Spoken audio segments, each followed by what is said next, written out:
Sa number 10,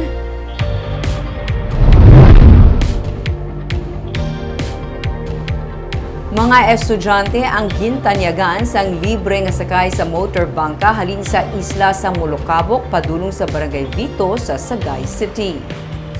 Ini ang ginanunsyo ni punong barangay Rocky Pasaylo sa iyang Facebook account. Sumugod subo nga Enero, makasakay na sang libre kutob sa tanan nga mga estudyante nga magagikan sa isla sa Molocabok pakato sa Barangay Vito sa Sagay City kung sa diin sila nagaeskwela kag vice versa. May mga estudyante sa isla nga adlaw-adlaw nga nagabiyahe gikan sa Molocabok pakato sa Vito para lang makaeskwela.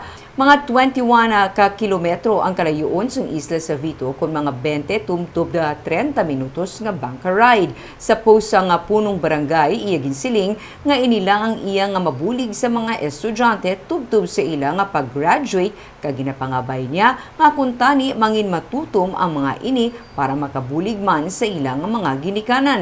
Kinahanglan lang sa mga estudyante nga magpakita sa ila mga ID kung magsakay sa RJ Ezekiel kag Lucia Antonia nga pump boat.